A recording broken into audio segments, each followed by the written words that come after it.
ভিডিওতে দেখাবো কিভাবে বকবকে একটি প্যাকেজ পারচেজ করতে হয়। সর্বপ্রথম নিশ্চিত করতে হবে আপনি আপনার অ্যাকাউন্টে লগইন করেছেন কিনা। এখানে ক্লিক করলে আপনি দেখতে পারবেন যে আমি আমার অ্যাকাউন্টে লগইন আছি। এখন আমি চাইলে একটি প্যাকেজ এই অ্যাকাউন্টের আন্ডারে কিনতে পারি। প্যাকেজ পারচেজ করার জন্য এখান থেকে প্রাইসিং সেকশনে ক্লিক করব। এখানে আমরা ৩ টি প্যাকেজ দেখতে পাচ্ছি। এখান থেকে আপনি আপনার পছন্দের প্যাকেজটি বেছে নিন। এক্সাম্পল হিসাবে আমি প্রো প্যাকেজটি আপনাদের পারচেজ করার ওয়ে দেখাচ্ছি। প্যাকেজটি পারচেজ করার জন্য সাবস্ক্রাইব বাটন ক্লিক করব। এখানে একটি ইন্টারফেস চলে আসবে।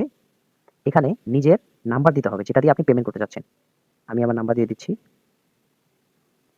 এখান থেকে আপনারা ডিটেইলসগুলো দেখতে পারবেন। আমার অ্যাকাউন্টের নাম, ইমেল আইডি। আমি প্রো প্ল্যানটি নিতে চাচ্ছি। এখান থেকে চাইলে আমি চেঞ্জও করতে পারবো। মান্থলি, নাম্বার, অ্যামাউন্ট, এখন পে নাও তে ক্লিক করব।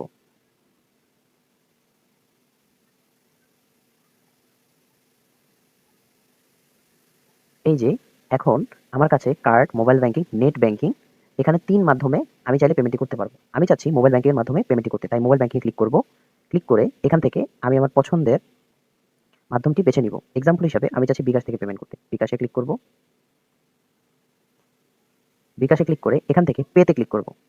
এখানে আমার বিকাশ অ্যাকাউন্ট নাম্বার দেখা যাচ্ছে। এরপরে আমি কনফার্মে ক্লিক করব। ক্লিক করার পরে একটি ওটিপি আসবে। ওটিপির পরে আমি আমার বিকাশের পিন নাম্বারটি দিয়ে কনফার্ম করলেই সাথে, সাথে পেমেন্টটি হয়ে যাবে। এভাবে আপনি যে কোনো মাধ্যমেই পেমেন্টটি করতে পারবেন।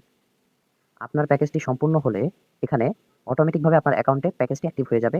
এখানে প্যাকেজের নাম দেখতে পাবেন এবং এখানে পয়েন্ট দেখতে পাবেন। এভাবে আপনি আপনার পছন্দের প্যাকেজটি যেকোনো সময় অটোমেটিকভাবে ওয়েবসাইটের মাধ্যমে অ্যাক্টিভ করে নিতে পারবেন।